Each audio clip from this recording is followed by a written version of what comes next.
Okay, it's 9:30. We can get started. Boker Tov, everybody. Hope everybody is doing well. I want to dedicate today's shir to the memory of Rav Adin Steinsaltz. I'm sure many of you heard this morning that Rabbi Steinsaltz, if you didn't hear, I'm sorry to pass along the sad news that Rabbi Steinsaltz he passed away this morning in Jerusalem, the age of 83. Rabbi Steinsaltz, I'm sure most of you know, he was an amazing figure. He did the first complete translation of the Talmud since Rashi, basically. And he was the, art scroll, everything else that Koren uses this time. So he was the first one. He was the one who put this on the map, the idea that the Talmud can and should be accessible to everybody. And that was his major project, and many schools actually use the Steinsaltz Talmud. He, of course, changed the Tzurat Hadaf. What was in one page of Talmud, he put in two. And the page looked different, and for some people that was too radical. It's also harder. They weren't used to it. And then the newer editions of the Steinsaltz, he actually has both. He put back the original sort of that, but he did an amazing job, and he added in scientific, archaeological, and historical information. A lot of things in the Talmud. You read about pots and pans, you don't know what it's talking about. And he has all the pictures of anybody seen this Steinsaltz Talmud. And he wrote on many, many, many other subjects. Some phenomenal books, biblical images, Talmudic images. He wrote on Kabbalah. He wrote on Tshuva. Really a super genius. Time magazine, when they famously interviewed him, called him a person who comes around once every 1,000 years. And he was Adin as his name, very soft-spoken. I mean, he was in Toronto a number of times, and I heard him speak. He was a very soft-spoken person who really accomplished an amazing amount. I always like to tell his story. I tell my kids in chat that always it comes up. He grew up in a non-observant home. His parents were not observant, Adin Steinsaltz. So they asked him in this Time magazine interview a number of years ago, how did somebody growing up in a non-observant home, dedicate their life to the study of Talmud and dissemination of Talmud? So he said, I think it's such a beautiful line. He says, his father said to him, says, I don't care if you become an apricorus. I don't care if you're a heretic, but no son of mine will be an amaretz. I will not allow my children to be ignorant. And you want to be a heretic, but don't be ignorant. And of course, you can only be a heretic if you're not ignorant. But I think it's a beautiful line.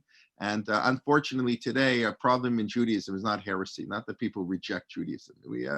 People are ignorant of Judaism, and that's really our challenge. So I just want to mention really a few words. I'm sure you can read about it. That was the headlines, both in the Jerusalem Post and the Times of Israel. Just when I went online, it was sort of the top story. I don't know if it still is, but his passing away. So he's Zichro Baruch, and okay.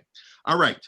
We're at Perek Beit, Mishnah Yud Gimel. We're continuing in the teachings of the 5 students of Rav Yochanan ben Zakkai.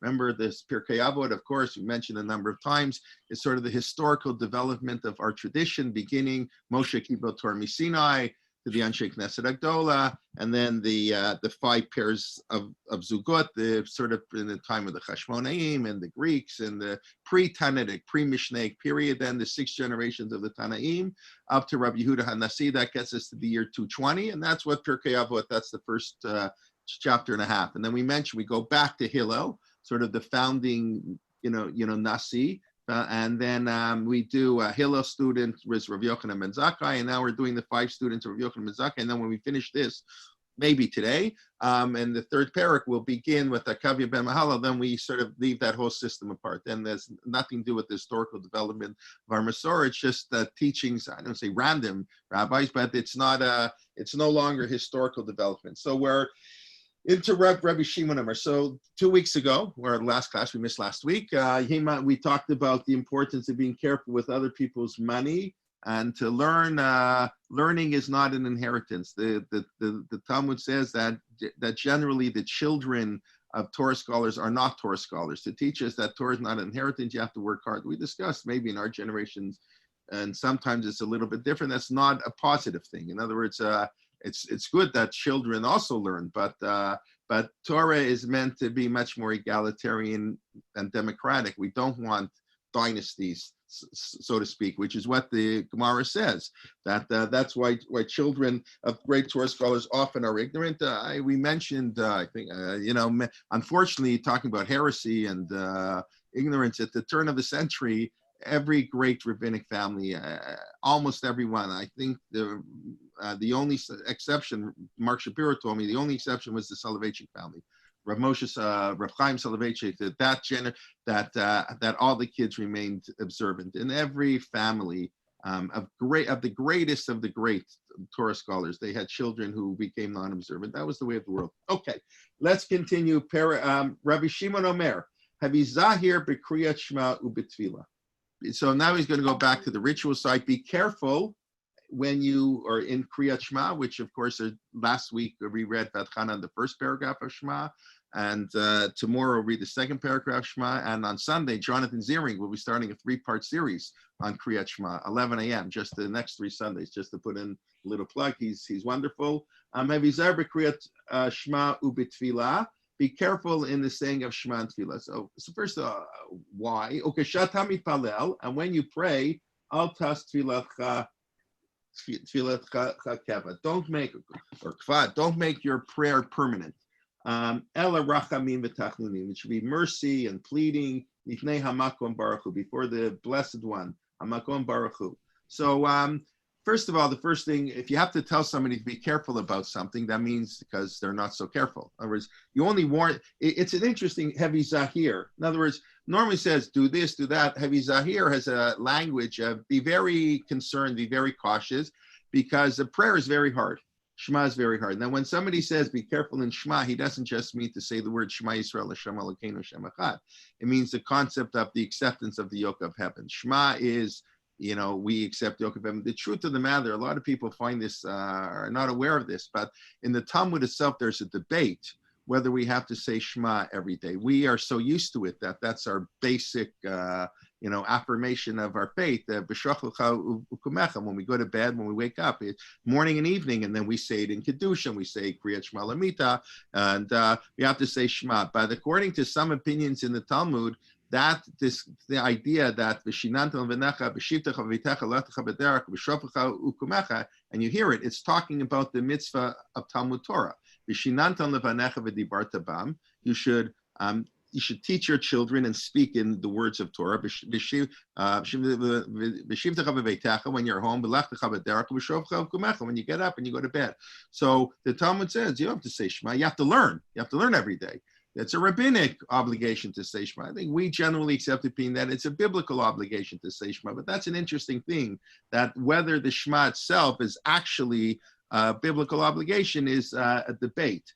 Nonetheless, of course, I'm saying it's not the saying of Shema, it's the acceptance of the yoke of heaven. That's hard. That's very hard. We spoke a few weeks ago, Rabbi Yochanan ben Zakkai himself told his students on his deathbed, if you should fear God as much as you fear man. And the students were disappointed. I don't need Rabbi Yochanan ben Zakkai to tell me that. And of course, Rabbi Yochanan ben Zakkai said, yes, you do. Halavai, if only you can do that. So that's the first thing. We all know, I don't want to speak for anybody else, but speaking for myself, prayer is extremely hard. It's Rabbi Kamara here in Toronto, you called it, maybe it's not a nice term, but he said the Vietnam of of our day schools. In other words, it's very difficult. It's 3 times a day, it's boring, it's the same words, and where we don't even know why we say it. Well, we say it. It's very hard to get motivated. You know what? I'm sorry, I forgot to mute everybody. I'm sorry. Okay. Any update on? Okay. You can still hear me, everybody? Okay, thank you. So anyways, prayer is a very difficult mitzvah. We all know it. And the truth of the matter is prayer, the way we pray is not the way it's supposed to be. Prayer is supposed to be spontaneous. When the Mishnah says, don't make your prayer permanent, what does that mean? It means don't say the same words every single day. Don't have a fixed schedule. Takes 8 minutes for Psukei de Zimra or whatever, it depends what shul you daven it, and 14 minutes, the minyan's got to finish in 20 minutes. And there are lots of minyanim like that.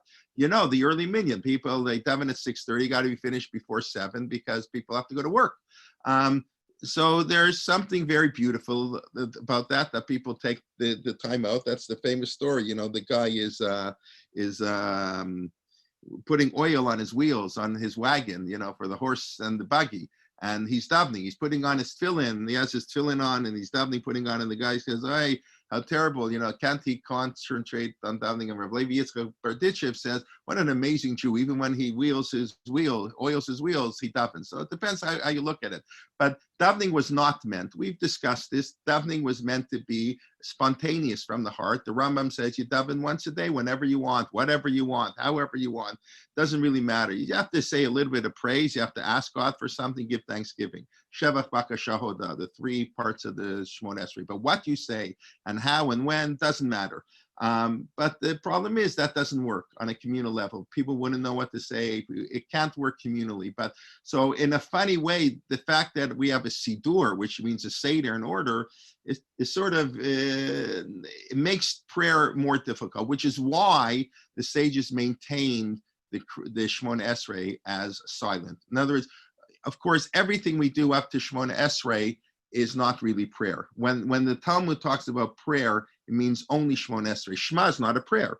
Shema is the acceptance of the yoke of heaven. Psukei Zimra is not a prayer. It's praises of God. The Birchot Kriyat Shema is not a prayer. It's talking about God's great mastery of nature. Hameir la'aretz. He created the earth and the heavens. And the second bracha, Ahava Rabbah, is the beauty of Torah. God gave us a Torah.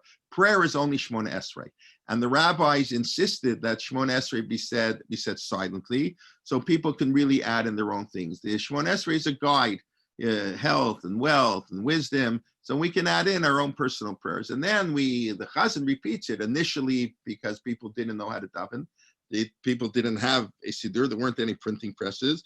The first siddur only makes its appearance in the 8th or 9th century, the first time we ever have a siddur. David Silver mentioned, Rabbi David Silver mentioned, said people used to go to shul in Yerushalayim or in Bavel. They didn't know what they would daven. All the piyutim, many of which we skip, but the piyutim, beautiful piyutim, a lot of them were composed. And we know we have them, Parshat Shkalim, we have before Purim, before Pesach, certain liturgical poems for special occasions. So the Paitan would often compose a piyut for this week. So it's Parshat Ekev, and he comes to shul, and the poet, our shaliach zibur, our chazan, would compose a prayer. People didn't have it, and he would say it, and it would be a new prayer every week. Prayer was very different. It wasn't the way we have it today, but we don't have much of a choice of that. But as it is, we have to remember, prayer is avodah shebalev. It's worship of the heart, and it has to stay in the heart. It's not saying words. Saying words are the mechanics of prayer, but prayer is the heart, and we know, and that's hard. But like everything, you have to practice a lot, and then hopefully you get inspired. Like I say, hopefully Rosh Hashanah Yom Kippur at least, I find prayer moving and meaningful and inspiring. Once in a while, you find it inspiring. Yeah, if you never go to shul, you're not going to find prayer inspiring on Rosh Hashanah. If you go every day and you're bored half the time, but you have a chance of perhaps finding it inspiring. So you have to be very careful. You have to work at it. Kriyat Shema and Tefillah, which I said are not the same thing. Kriyat Shema is a statement of faith, the acceptance of God's Kabbalat Ol Malchut Shemaim, the acceptance of the yoke of heaven, accepting mitzvot, reward and punishment, etc. And Tefillah is asking for our needs. And of course, and in a certain sense, thank God, prayer is hard. We should be thankful. Even today, it's, when is prayer easy? When life is difficult, prayer is easy. When there's an explosion and there's a pandemic, people find it a little easier to pray because they're nervous, they're worried.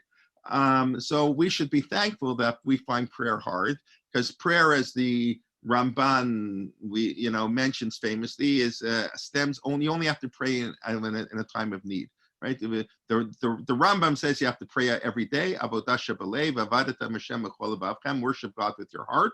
That's prayer. And the Ramban says no. It's a pasuk in Balotcha. When the enemy comes, you blow the shofar, meaning you pray. Shofar is, as Rav Soloveitchik famously said, shofar is prayer without words, because words are limiting. We never know what to say. We can never express ourselves so well. That's why poetry is better than prose, because it's not the words, it's behind the words. So the shofar, that's why we blow shofar in the middle of the Shmon Esrei. We don't shake the lulav in the middle of the Shmon Esrei, because what does lulav have to do with prayer? But we blow the shofar. Shofar is our prayer without words. So, but prayer emanates only when there's a sense of need, the Ramban says. When the enemy comes, you blow the shofar and you have to pray. So the Ramban says, if you don't have any needs, you don't have to pray. When you do have needs, then you have to pray with the minyan, because it says in the Torah there in Parsha Palocha, you should bahakel atam, you gather the people together and blow the shofar. So the Ramban says normally you don't have to pray, but God forbid, there are problems in the world, you have to pray. And not only have to pray with a minyan, because we come together as a community. That's how we solve problems. When time in need, you can't do it on your own. So the Ramban says you have to pray with the minyan biblically, but that's on rare occasions. Rav Soloveitchik had his famous idea that they're not arguing. Even the Rambam agrees that prayer is only in a sense of in a time of need, but man is always in a perpetual state of need. It's such a beautiful idea, the philosophical, approach of Rav Soloveitchik, that both the Rambam and the Ramban agree that we only pray out of a sense of need. But the Rambam just feels man has needs every day. And if you don't realize it, it's a pity. Like the snake, the curse of the snake is that the food has to eat from the earth, the dust of the earth. What kind of a curse? That's great. It doesn't have to work for his food. It's there all the time. But that's the idea. If you don't have any needs, that's not human existence. A human person without needs, that's not a human being. So anyways, that's a little bit, and I'll add what I've also mentioned before, but it's beautiful. And if we can follow this Ramban, the same Ramban who says that prayer only emanates instead of need, says that prayer is a gift of God. I mentioned normally prayer is not an obligation. The Ramban says normally it's not. Rather, it's a gift. God allows us to pray. And they say, well, what right do we have to approach God and ask him for things? A chutzpah 3 times a day. We are nudniks. You go ask somebody for something 3 times a day, get out of here already. I heard you yesterday, today, the same thing, and you're not even paying attention when you pray to me, maybe. You're on your phone a little bit and who knows what, and your mind is wandering. A nudnik, this. So the Ramban says prayer is a tremendous act of kindness of God, that God allows us to pray. So that's a beautiful idea the Ramban expresses when he critiques the Rambam. In the Rambam, when he lists the 613 mitzvot, so the 5th mitzvah, I believe, the Rambam lists this prayer. The first mitzvah is belief in God, and then to love God, to fear God. I think it's the 5th mitzvah the Rambam writes is the mitzvah of prayer. And the Ramban says it's not a mitzvah. There is no biblical mitzvah generally to pray. It's an act of kindness. Okay. Anyways, that's a little bit, but prayer has to be from the emotion, from the heart, and it's a hard thing to do. It's a hard thing to do, and of course we all recognize that. Okay, that's why Rav Shimon says try to be careful. Okay, and they quote the pasuk Elav Rachamim. It's mercy before God. And then the Mishnah continues, quotes the pasuk Ki Chanun V'Rachum, who God is full of mercy and kindness. Erech Apayim, patience, is a little bit from Sefer Yoel. Those who were at the talk yesterday by Yaakov Kabizli on Treyasar, so he spoke about how the theme of the Yud Gimel Midot, which is, he spoke on the theme of tshuva. That's what unites all 12 books in Treyasar. Tshuva, and then and of course tshuva, the Yud Gimel Midot, is what we say, the 13 attributes of mercy. That's what we say over and over again on Yom Kippur. So we have variations of that in Micha, and here you have in Yoel, the book of Yoel, quoting, which sounds, it's not exactly the Yud Gimel Midot, but it's very similar. Tichanun Barachum Hu, Erech Apayim, God is patient. Rav Chesed, it doesn't say ve'emet. He spoke about that, full of kindness. V'nicham al hara, and God is he is sorry for the evil. Now, what does that have to do with prayer? In other words, he quotes the verse from Yoel. Okay, the Chanun Rachum we understand. Nicham al hara, and God, he is he changes himself, like we had by Noah. He was going to destroy the world. Vayinachem Hashem, and then Noah found favor. But here means Nicham al hara. He goes back. If you pray, the idea of prayer, we believe, is that you can change God. You can change God's plan. I mean, there's a whole debate in the Gemara. I wrote about a few years ago in, what does it mean that, we're not going to get into this now, but I'll just raise the issue. The Rosh Hashanah, how does it attend to it go? Rosh Hashanah, Yikatevu, Yom Som Kippur, Yechatemun. On Rosh Hashanah, it's written. On Yom Kippur, it's sealed, right? So what does that mean? So what happens on Yud Aleph Tishrei? Okay, you're a Kabbalist, so it's not sealed till Hoshana Rabbah. Okay, great. So what happens after Hoshana Rabbah? When we pray in August, what are we praying for? For only next year? Because last year sealed? Very difficult. Well, it's a whole discussion about it. Not so simple. And what may be only individual prayer sealed, not communal prayer. But the whole mechanism is, what are we trying to accomplish by prayer? Are we trying to change God? Are we trying to change ourselves? Are we trying to make ourselves aware of our issues? It's very, very complicated. And it's we have to study this a little bit more, but that's just the idea that prayer can change God, I mean, obviously we believe that. The question is when, how, and what mechanism is not so simple. And often, obviously, it doesn't work that way. And Moshe Rabbeinu was the one who taught. It was through Moshe's prayer that he saved us from the sin of the golden calf. Moshe prayer did influence God. We know sometimes you're not allowed to pray. The Gemara says that the famous story of Rabbi Yehuda Hanassi, who was very sick, and all his students were praying that he should get better, but he was in pain. And the maidservant, the non-Jewish maidservant, saw this, said, "This is ridiculous." And she took a heavy plate thing and she banged it on the floor, and everybody, was all startled, and they stopped praying for 5 seconds. What is this? And during the 5 seconds, he died. Rabbi Yehuda Hanassi. That's how the Gemara presents the story. Don't have to take it literally. And the Mefarshim say that the maidservant was right. That's the idea, that's because a lot of this Gemara is used very often in discussions on end of life issues. But there is an idea that the poskim bring, the halachic authorities do say there are times you're actually allowed to pray for somebody to die. You can't kill them. That we cannot do. That's up to God. But to pray that somebody who's in pain or suffering should die, that sometimes is appropriate. We don't always pray. Anyways, there's a lot to discuss about prayer. Then the Mishnah continues, and Balti Rasha b'fnei atzmecha. Do not be evil in your own eyes. What does that mean? Do not be a Rasha b'fnei atzmecha.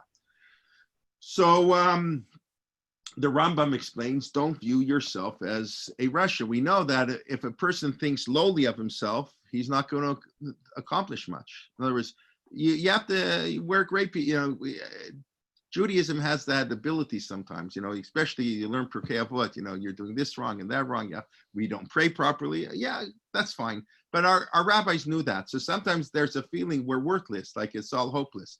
So the rabbis have to say, no. It's normal. God doesn't expect us to daven with kavanah 3 times a day. It's not realistic. We have to go through the motions occasionally, and occasionally we'll daven. There's a realism. Our sages were very, very realistic. And so don't view yourself as evil. We do great things, and we're great people. We have great potential. Can we do better? Sure, we can do better, but that shouldn't let us get us down. Al te rasha b'pnei atzmecha. Don't give up on yourself. They have the famous story, of the Khabibs Crime. They have all these stories of the Khabibs. This story, of course, I only heard told in the name of the Khabibs Crime. But when you get these stories that they tell it about 10 different rabbis, so it's okay. The stories are not meant to be truthful. The stories are meant to address a point. Although some of them, it's like Beryl Wine famously said, anybody who believes all these stories they say about rabbis is an idiot. And anybody who doesn't believe any of them is a heretic. Okay. So I'd prefer to be a heretic than an idiot, but that probably is worse, to be an idiot. But anyway, so you have to take it with a little bit. But here with the Khabibs Crime, knowing what we know about the Khabibs Crime, the story makes a lot of sense. That they tell the story, the Khabibs Crime's on a train. He's always on a train, I guess. So the Khabibs Crime's on a train, and somebody, they don't recognize people, So they have the story, somebody is praising the Khabibs Crime. He's saying, where are you going? They're going to Radin, where he lives. So Radin, the great Khabibs Crime lives there. So the Khabibs Crime, who he's talking to, but he doesn't know that he's not so great. I know him. And he's going on and on and on, and, terrible, and he's saying how great, and he really gets mad at the question whether he hits him or not. And of course, then he gets to the city and he finds out it's the Khabibs Crime, and he feels terrible. And the Khabibs Crime says, no, you were right. You taught me an important lesson. I wrote a whole book on the laws of libel and slander of lashon hara, and I forgot to mention you can't talk lashon hara on yourself either. You're not allowed to talk lashon hara on yourself. It's not only to talk lashon hara about other people. It's a beautiful idea. So al te rasha b'fnei atzmecha. On that, I'll say something kind of interesting. We know the Musar movement started by Rabbi Strauss Salanter. I mean, it's always hard. You're teaching a group of people. I'm not sure what people know, how much people know about Rabbi Strauss Salanter or not. But 19th century. So the founder, we called the Musar movement. He realized that Jews were focused, like today, observant Jews, and non-observant Jews have other issues. But in the observant world, the problem is we're focused too much on ritual and not enough on ethics. We all know that. We have to daven 3 times a day, but the ethics behind it, like what the prophets say, I don't need your sacrifices. I want you to treat the poor well. So this has been an ongoing problem. And Rabbi Yisrael Salanter, the problem got worse or whatever. He wanted to do something about it, and he found it. Musar yeshivas, people should study ethical works, and it was quite controversial. Rav Chaim Brisker, for example, was very much opposed to it. He said it's a waste of time. Only people who are sick need it, and you don't need it, and whatever, the whole debate. Fine, the Musar move, but the 2 famous Musar yeshivas, maybe people have heard this. Even so, I hope it's worth retelling. And the 2 most famous yeshiva in the Musar world were the yeshivas in Slobodka, which later the Hebron yeshiva. The Slobodka yeshiva was the yeshiva that moved to Hebron in 1922, and they were the ones who were massacred in the 1929 riots. And the yeshiva of Nevardik, which Gateshead, Irene, I know you're on from Gateshead. So Gateshead was a branch at the time, started of Nevardik yeshiva. The Slobodka yeshiva, great people, very famous. I'll just mention a few: Tzvi Pesach Frank, the chief rabbi of Israel, Rav Yaakov Kamenetsky, Rav Aaron Cutler, Harry Wolfson from Harvard University. I mean, the Sri the Age, Yaakov Weinberg, all these yeshivas, by the way, had people who became great in many other areas, and many of them became non-observant later on in life. That was an era, as we were discussing earlier. Nevardik, the Stipler learned in Nevardik. In America, learned in Nevardik. Yitz Greenberg is a graduate of the Nevardik branch in America. Whatever. So what was the famous difference between yeshivas and Slobodka and Nevardik? In Slobodka, they taught about the greatness of man. Man is great, and you had to dress impeccably. And you had a, dignified, and wow, we're B'nai Torah. We're carrying on a 4,000-year-old tradition. We're creating the image of God. Man is an amazing, amazing person. We saw how great we are. And in Nevardik, it was the exact opposite. You're a nobody. Those are all the old jokes. Who is he to be? You have to be a somebody to be a nobody. But in Nevardik, the idea was to break your ego, to put you down. That man is so lowly, we're no better than the ants, we're going to end up in the grave, to lower that. And it's clear, I think anybody alive today, the Nevardik approach, even back then, the Nevardik approach is not from us.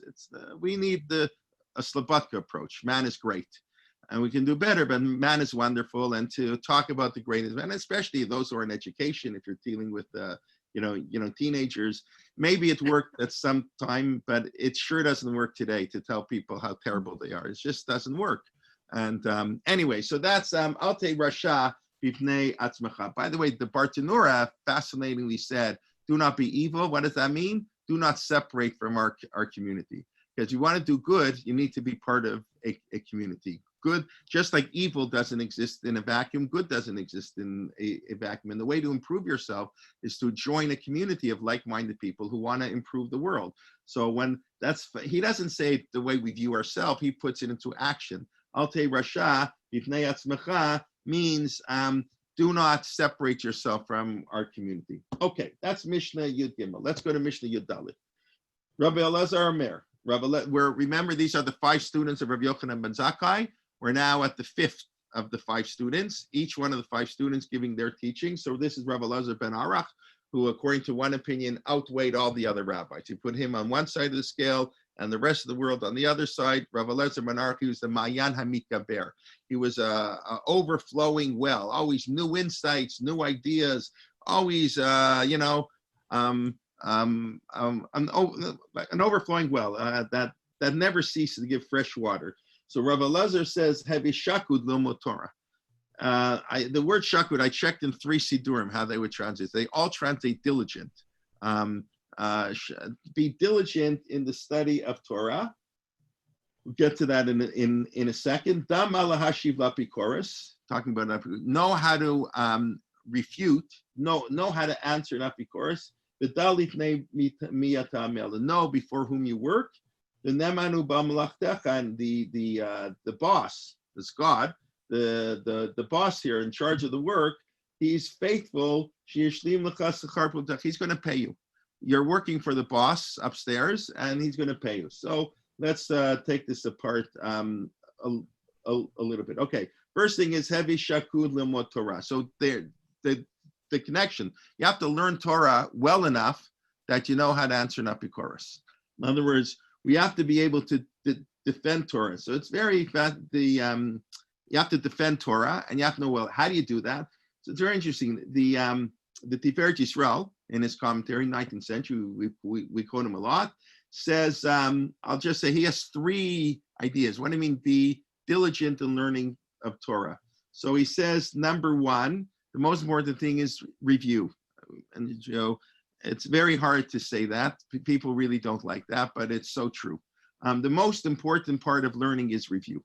And I just looked up last night, I know the numbers, how our brain works, and without review, what they say is within 24 hours, within 1 hour, meaning at 11:30 this morning, I shouldn't say that, but at 11:30 this morning, within 1 hour, people forget approximately 50% of what they just learned. 1 hour.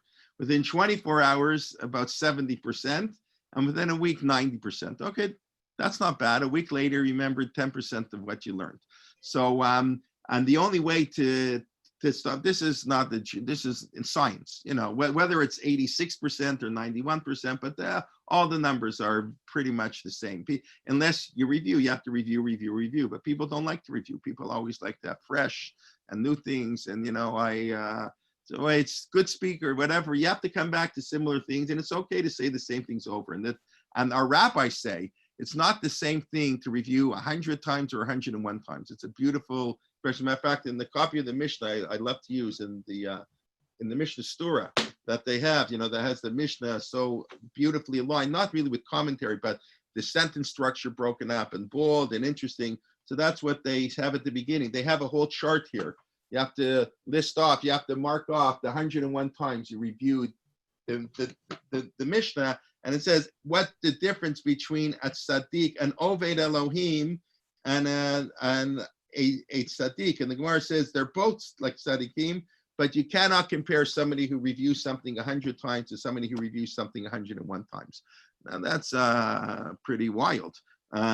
But that's to review some. So our sages knew how important review was. They say, I don't know if this is, I don't believe this, but it's a cute thing to say that, when you open up a page of Gemara, so this I'm sure, I don't know why the printers actually did it like this, but that's how it is in every single page of Gemara. Rashi, the first 4 lines are wide, and then it gets narrow, right? You look like the top of the page, it's like a sort of, it's broader at the top, and then Rashi gets narrow. And sometimes it gets thick again, wide again at the bottom. But always the first 4 lines of Rashi at the top of the page are always wide. So say you have to review a minimum of 4 times before you get to the Gemara. So that's the first challenge that people have, is to review. But like I say, people find that hard and they don't like to do it. But that's why testing is so important, et cetera, et cetera. That's the number one thing in learning. Number 2, and this gets to more how to answer an apricorus. He says that's what I mean, shaked, be shakud, be very diligent in learning over and over again till you know it backwards and forwards. And we know that. Rav Soloveitchik actually would very often teach the same Masechet 2 years in a row. It's an amazing thing. Can you imagine going to yeshiva and learn Bava Kama 1 year, and the next year Bava Kama? And it's there. I mean, I heard it from people who were in his shir that Rav Soloveitchik would say something in the second year, and somebody would put up his hand and said, but Rabbi, you said something different last year. You explained differently, and the Rav would get upset. What are you talking about? Who cares what they did last year? We learn it again. And every time the Rav, and I think it was Rav Aaron Lichtenstein, when they wrote after the Rav passed away, and they had all the eulogies, all the articles. I think it was Rav Aaron Lichtenstein, but it may have been somebody else. It really doesn't matter.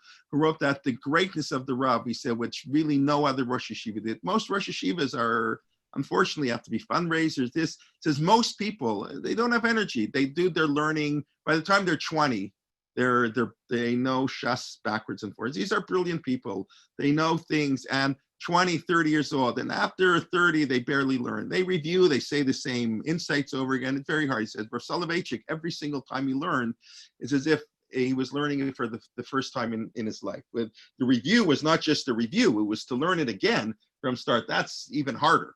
But even if you just review your notes, but that's heavy shakud. Now, Dam al Ashiv apricorus. So he says, when you learn, you have to ask the right question. So he says, when you learn, you have to ask, he says, you have to ask who, what, for whom, when, how, and why. Every time you learn something, you have to learn what is it, who's saying it, who's he saying it to, when, how, why. Why, it's like, everything you learn, and until you can answer all those questions, you can't go on. And that's the way you'll be able to answer any skeptics. In other words, it's not enough to know. Everybody knows. You ask somebody, did you understand that? They say yes. And then you say, can you say it over?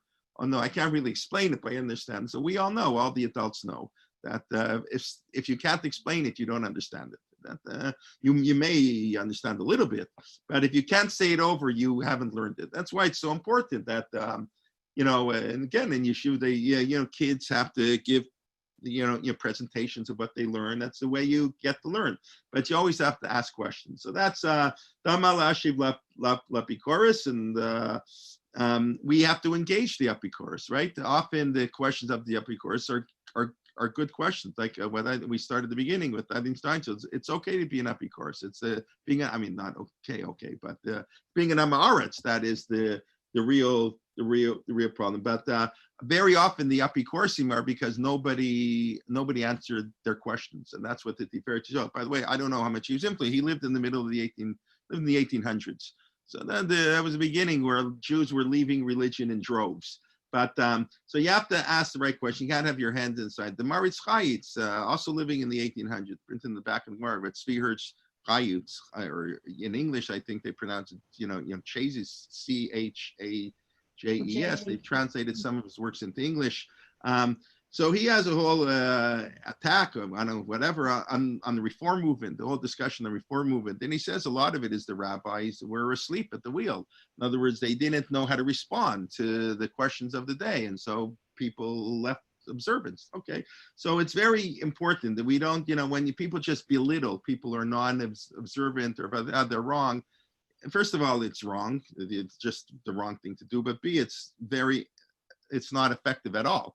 Often these people are yearning. Our issue is not Jews who observe Judaism with different interpretations than we do. Our issue is Jews who don't observe Judaism. If they halavai, somebody goes, as Rav Lichtenstein said, halavai, somebody in Albuquerque drives to shul on Rosh Hashanah. We want them to stay at home and watch television. Baruch Hashem, there are Jews who drive to shul just on Rosh Hashanah Yom Kippur, go to a Reform shul. That's a lot better than many of the alternatives. Anyway, so yeah, you have to know how to answer. You have to engage people in discussion. And sometimes if you engage them, and if we believe, I believe Torah is intellectually, it makes sense. You can make a moral, ethical, intellectual argument for it. So there are issues, there are challenges, and we often can't deal with all the issues. How do we deal with LGBT rights and things like that? These are challenging issues, or aguna issues. We haven't solved all the problems, but you have to believe that what you're doing is, I don't do it because my grandparents and my parents did. I do it because I think it's right. That's what we're urging, because it's a beautiful way of life. So if we can express that, we can know how to answer the skeptics, show them all the beauty of Judaism, show we're not afraid of the issues. We don't run away from the issues. We address them head on. And you're right, sometimes their answers don't always work. Okay, Beseder. So we try more, but that's what it means. Da malhashi lapikoris. They're not, we're not belittling them. We're engaging them and trying to constructively move forward. And says the third thing is to focus. You want to learn, you can't be on your cell phone at the same time. And that's Dalif Neimi. What's the third thing in the Mishnah? Dalif Neimi Atamel. Know before who you're working. In other words, you're working for God. You don't like on the side, look in the newspaper. We all have that. Everybody knows, all the research is people cannot multitask. Multitasking does not work. Everybody thinks they can do it, but nobody can do it well. Some people, if you want to really do something, you have 100% focus. And we all know that people who are very successful are driven, and you see the focus that they have, the way they can totally block out things. I mean, the famous story with Rabbi Amital, and maybe it's saying sort of the opposite here, but the idea, Rabbi Yehuda Amital, the founding Rosh Yeshiva, Yeshivat Har Etzion, who then invited Rav Lichtenstein to join. So the very well-known story. Anybody who learned in Har Etzion or from that world knows when they asked Rav Amital, what's the guiding philosophy of the yeshiva? So he told the story of one of the Lubavitcher Rebbes, one of the first ones, I think the third one, I'm not sure, on the Tzemach Tzedek, I think, but he was learning Torah with his son or his grandson were up learning Torah. And it was late at night, and the baby sleeping upstairs began to cry. So the grandfather, Tzemach Tzedek, went to hear the cries, went to deal with the child, the baby who was crying, and the grandson was so immersed in learning Torah, he didn't hear the child crying. He was so focused on Torah, he didn't hear. So Rav Amital, of course, was very critical. So he said, learning Torah, when you don't hear the cries of others, when you learn Torah, that's not learning Torah. When you learn Torah, you have to hear the cries of the outsiders. We're not just in the yeshiva, we're here to make an impact on society. We have to hear the cries of other people. So it's a beautiful story. There's a well-known story, and that's what Rav Amital said. That's the philosophy of Yeshivat Har Etzion. Okay, I just want to spend a couple minutes on this term apricorus a little bit. What is an apricorus? Again, I'm not going to go philosophy class, all the definitions, but exactly what is it? We use the term very, very loosely. Anybody, yeah, he's an apricorus. If you think the world is more than 6,000 years, he's an apricorus. Everybody's an apricorus who says something you don't like. But what exactly? Is exactly an apricorus? So, as far as I know, the first time or the only time the term apricorus appears in Talmudic literature is in the Mishnah in Sanhedrin, the famous Mishnah which says that we use the first half to introduce Pirkei Avot. Kol Yisrael yesh lahem chelek olam haba. The whole world has a share in the world to come. And then v'amech kulam tzadikim, right? We're all righteous. That's how we said. Yeah, don't see yourself as evil. Amech kulam tzadikim. We're all righteous. We're all wonderful people. Yeah, we make mistakes. That's okay. Remember, the Rambam in Hilchot Tshuva defines a tzaddik as one who is 50% plus one mitzvot. Ain't tzaddik bar to sheloich. There's no such thing as a person who doesn't sin. Impossible. And to be a tzaddik, you just have to be 50% plus one. That's how the Rambam defines it in Hilchot Tshuva. Avamat kulam tzaddikim. We're all great. At the same time, there are people who are evil. Not everybody. Sometimes people are not that 50% plus one. And so the Mishnah lists people who lose their share in the world to come. So one of the people who loses their share in the world to come is an apricorus. And Rashi there says Gemara mefarish lehu. It's a very funny, interesting comment. Rashi. Why does Rashi say that? Rashi, it's like sometimes you're going to learn the Mishnah, you're going to come across a term. Rashi explains things that are hard to understand.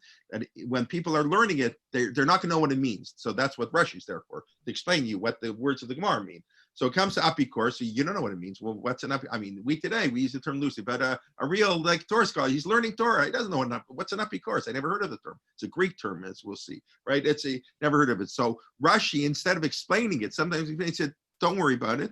When you get to the Gemara, like 10 pages later, it's about 10 pages after the Mishnah. I mean, and Rashi didn't have a printed Talmud, of course, but he says, the Gemara mefarish tu. The Gemara will explain what an apricorus is. So the Gemara, how does the Gemara explain an apricorus? So the Gemara has a little bit of a debate. So the Gemara says an apricorus is one who belittles the Torah scholar. He makes fun of Torah, or he makes fun of people who represent Torah. He belittles Torah scholars. Fascinating. And then the Gemara quotes a second opinion. No, not that he belittles Torah scholars. He belittles his friend in front of a Torah scholar. In other words, you belittle anybody. No, you belittle somebody in your backyard, just you and him, and nobody hears. Okay, so he's upset at you, but it doesn't really have impact. But if I belittle somebody in front of the Queen of England, in front of an important person, from a Torah scholar, that's very insulting, very embarrassing. That makes you an apricorus. It doesn't matter how religious. It has nothing to do with our religious beliefs. It has to do with how we treat other people, either how we treat scholars or how we treat simple people. It's beautiful. That's how the Gemara defines an apricorus. The Bartanura on our Mishnah, the most classic commentary, says, Rav Avadim Bartanura says it means a Torah is hefker. In other words, here he gives it more of a religious thing. He belittles Torah. Torah is not important. Who cares what it says in the Torah? The Rambam, interesting, the Rambam, who of course is the most theological of all, our commentators, the Rambam who introduced the notion that theology is, the simple reading of the Rambam is theology is more important than observance of mitzvah. He's the one who gave theology in the 13 principles of faith, a lot of discussion about that. But he was the one who put it front and center. We normally believe Judaism is much more interested in what you do than what you believe. And it's still true. And I even think the Rambam believed it was true. But the Rambam nonetheless was the one who put faith as very crucial, especially in our relationship to how we get to the world to come. Because the Rambam saw the world to come as an intellectual reward. It's for the intellects, the philosophers. So the Rambam says one whose philosophy is improper can't come to the world to come. It's like if you don't pass biology and organic chemistry, you can't get into medical school. It's not a punishment not to get into medical school, just you're not qualified. So that's how the Rambam saw the world to come. It's not a reward for our good deeds. It's a place of intellectual achievement. And if you don't have that, and if you don't have that proper understanding of God as he defines through the 13 attributes, you can't reach the world to come. And there's an important debate, an important discussion, not really for now, but just to be aware. That's the Rambam. So the Rambam in Hilchot Tshuva, where he discusses this, very close to where he says a tzaddik is one who's 50% plus one. So the Rambam defines an apricorus as a person who, doesn't believe in prophecy, the notion that God has spoken to human beings. He contradicts the prophecy of Moshe. Remember, one of the principles of faith of the Rambam is that Moshe is the greatest prophet, not just that believe in prophecy. Moshe is the greatest prophet. And number 3, he says God does not know our actions. And apricorus means that God is not really, doesn't know what we're doing. Now, I think I've never seen this. I haven't studied this. I don't know. I thought I muted everybody, but I might have. Can mute yourself, please. Okay, I don't know what happened here. Anyway, I think, although I haven't seen this, that probably apricorus comes from Epicurus, like the Greek philosopher, 4th century BCE. I'm sure when and that's why, it's and what's an apricorus? Somebody follows the philosophy of Epicurus. And obviously at the time, people knew what that was. Later time, people didn't know Greek philosophy necessarily. Now, who was Epicurus? So he taught, I would say, 3 things. I read the Wikipedia article. If I can admit that. I'm going to mute everybody again. I'm sorry, I don't know what happened. Okay. You can hear me? Just nod. You can hear me good? Okay, thank you very much. So one thing he believed, this may be nothing wrong with this, though it's interesting. It depends how much emphasis. The purpose of life is happiness. So Itu ad Hashem b'simcha. That's not so much of a problem, although it depends how far you take that. But the 2 key beliefs that he believed, which would quote unquote make him an apricorus, which make the rabbis use his name as the sort of the Rambam is, someone who the one who denies the basics of Judaism, even though I said originally in the Talmud, it's how we act towards others, but later on it gets this belief in our thought process is death is the end of the soul and the body. Traditional belief, of course, is death is the end of the body, but not the end of the soul. The soul lives on. And number 2, the gods have no role in human affairs. God created the world, but have nothing to do. He also believes the world is eternal.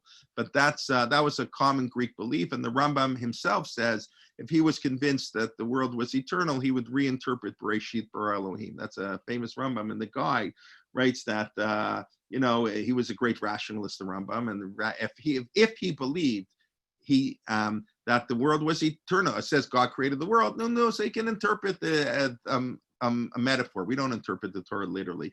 He happened not to believe that rationally.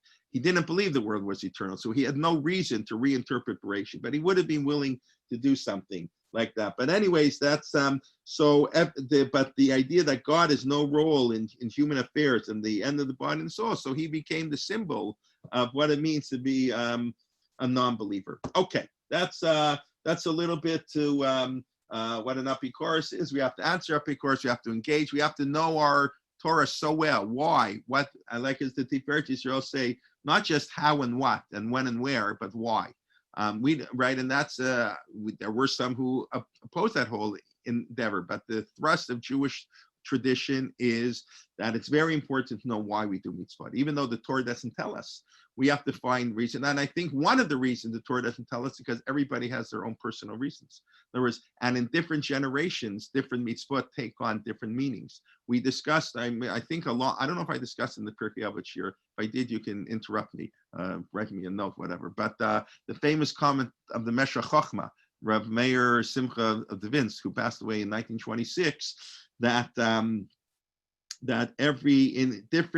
in every historical time period, different mitzvot take on greater importance. In other words, in every history, when you're living. So I mentioned, Rav Shachter said, in our generation, the important mitzvah is Yishuv Eretz Yisrael. There was a mitzvah to live in Israel in 1200s also, but, so you live in Israel in 1200, big deal. Today, living in Israel, we're creating a whole society. It's a whole different thing. So every generation has their own mitzvah. He explains, and every generation can find new meaning in mitzvot. I think that's really one of the reasons the Torah doesn't give meaning. We have to find their own meaning. And throughout history, great rabbis have written, the Sefer Chinuch being the most famous, but not the only book, on Tamei HaMitzvot. And it's okay to find your own reason for all the mitzvot of the Torah. So we have to know why. Why do we observe Judaism? It's not enough to observe it. And I think today, sometimes in certain circles, the traditional community, there's overemphasis on what we do as opposed to why we're doing what we do. And sometimes questions are not always encouraged, unfortunately. I told my kids to answer the phone, but okay. Anyways, all right. Okay, let's finish up the parak. We have a few minutes left. The last Mishnah, Rabbi Tarfon Omer. So I was wondering, and thank God I saw the Melechet Shlomo ask the question, what is Rabbi Tarfon doing here? The last Mishnah in the second paragraph is Rabbi Tarfon saying the day is short. We'll get there in a second. But remember, this section started, as we introduced, the 5 students of Rabbi Yochanan ben Zakkai. And Rav Elazar ben Aruch is the last of the 5 students. The Mishnah should end. Mishnah should end here. Why do we call Rabbi Tarfon? How does he get here? He's not one of the students of Rabbi Yochanan ben Zakkai. I don't know if you ever noticed that. Remember, we said at the beginning today, Pirkei Avot follows a very structured pattern. So, and we're discussing the students, and Rabbi Tarfon doesn't belong. So why is he put here? So not on the basic page, not on the commentary discussion. I looked in the back. The Melechet Shlomo, Shlomo Adani raises that question, and he quotes that some people say Rabbi Tarfon was a student of Rabbi Yochanan ben Zakkai. No, that's sort of a weakish answer. The mission then he wasn't listed as one of the students. But he says that what he thought is that he picks up on the theme of Rav Elazar. Rav Elazar said, I didn't focus on this so much, that Neman that your boss is going to give you a reward. And Rabbi Tarfon ends his teaching with the idea of reward. So the Mishnah just wanted to pick up on this idea of reward, and it's an interesting idea. They wanted to stress it even more. That it's okay to do mitzvot getting reward. We should do them lishma, but I wrote that yesterday. If anybody read the Daf Yomi piece I sent out last night about giving tzedakah for personal benefit. That seems to be what the Torah says we should give tzedakah. It says in the Torah, give tzedakah because there'll always be poor people. So one day your children are going to be near. That's how the Gemara says, black and white. That give tzedakah. So one day somebody, when you're in need, or your children, your grandchildren, since wealth is a galgala chozer b'olam, wealth is one generation yes, one generation no. Wealth never continues indefinitely in a family. So you have to give charity. Or as the Gemara says, a person who says, I'm giving this charity so my children shall live, or I should get in the world to come, is a tzaddik amur. Not just a tzaddik, he's a totally righteous person. So it's interesting. So the rabbis were aware there's a place to say, because that's normal, that's what human beings are like. We want reward. We work, we want a reward. So the Mishnah added in Rabbi Tarfon because he talks about that God will give you a reward, which is how Rabbi Elazar ended up. So I find that fascinating that the Mishnah is stressing this idea of getting a reward. And perhaps, like I say, that's why we start Pirkei Avot. It's not part of Pirkei Avot, it's Sanhedrin. Because Pirkei Avot is hard. In other words, to live up to the ideals in Pirkei Avot, to really learn Torah with such intensity, to be careful about the Shema, and about how we pray, and about how we interact with people. These are hard things to do. So they say, okay, we understand, you're all righteous, let's go for it. So they want to strengthen us. So what does Rabbi Tarfon say? Quickly. Hayom Katsar, the day is short. We never have time to do everything, even though we Hamalacham Merubat, the work, and Hayom doesn't just mean the day, means our life is short. Our life is short. And the work is great. There's so much to Apoli Matzilim, and we're all lazy. We're all, but it's such the heat. It's so beautiful. Apoli Matzilim, we're lazy. We want to, relax. It's okay a little bit to relax, but Hasachar Harbe, but the reward is great. Ubala Bait Dochek. And the master is knocking. That's God. Kol Dodi Dofek. That's Rav Soloveitchik's famous essay. The voice of my beloved. God is knocking. That's Rav Soloveitchik's famous manifesto on Zionism. God, the return to Zion is God's knocking to wake us up. But the Balabait Dochek here, God is pushing us to do. There's so much to do, so little time, and we're so lazy. That's, of course, another reason it's so important to join with a group, because other people motivate us. It's hard to be self-motivated. Well, if you want to be fully motivated, we need other people to help us. That's the other idea of Etzibur.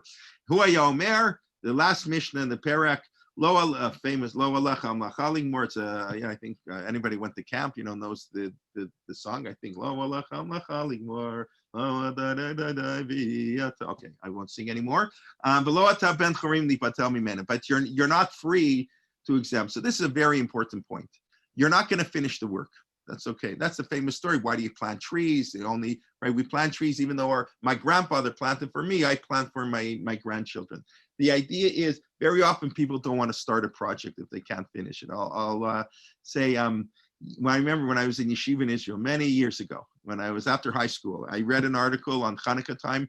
Rabbi Hartman, David Hartman, the Hartman Institute, Rabbi in Montreal, also a great philosopher, a shtickle apricorus, I think he would say about himself, even. He had non-traditional beliefs in many ways, but anyway, that's for another time. But Rabbi Hartman wrote a beautiful article in the Jerusalem Post on Hanukkah, and he compared it to Zionism. He said, what's the great miracle of Hanukkah? The famous question, why is Hanukkah 8 days? There are only like 7 days of the miracle. They didn't have oil for 1 day.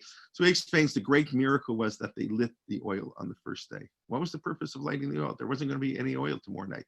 Why dedicate the temple now? Wait another month till they get everything. It's all dirty. It's not cleaned up. They don't have enough oil even for 1 more day. So it's stupid to start today, because that was the great miracle. The great miracle of Hanukkah is that they lit the menorah today. Tomorrow we'll worry about tomorrow. We have to start. Well, we'll finish, we don't know. And then, of course, he compared it to Israel. Ben Gurion and the declaration of the state of Israel, where the State Department urged, don't declare it. Wait till there's peace with the Arabs before we have a state. Yeah, we'd still be waiting. So sometimes you have to declare things. We don't know. And believe me, declaring the state of Israel was a tremendous, I wasn't alive then. That was a tremendous, tremendous act of faith. And it was a little bit of insanity, really, to declare a state of Israel, knowing what was coming next. But that I think is a perfect example. Lo alecha macham more. You're not going to finish. You're not going to get to the end. But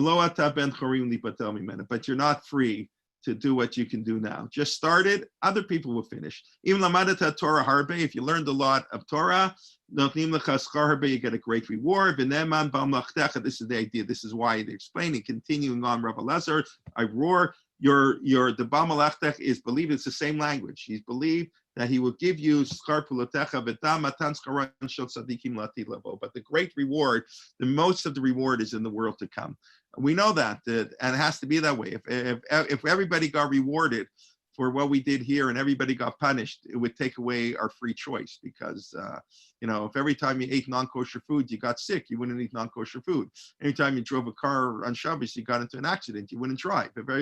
So it has to be that way, that the reward and punishment we often don't. Sometimes we do. We don't see in this world. It will be in the next world. So that's how the second parakah Pirkei Avot ends, the idea of getting reward. So just in 1 minute, that's very, very quickly review. I just want to mention Adin Steinsaltz, who accomplished so much and influenced so much Torah, and the great work that he did.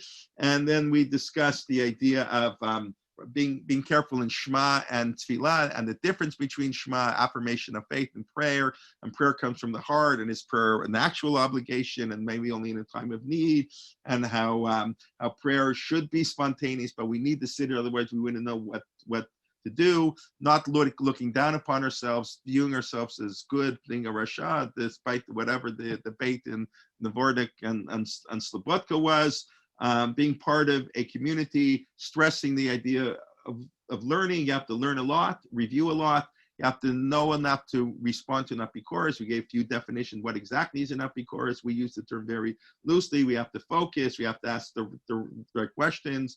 And then, of course, the idea that God gives a reward, and we have to do what we have to do. Okay, it's 10:30, so I'll wish everybody a Shabbat Shalom. Thank you for joining us. I missed you last week, but I had a good reason for not being here last week. So we should have many happy occasions to celebrate.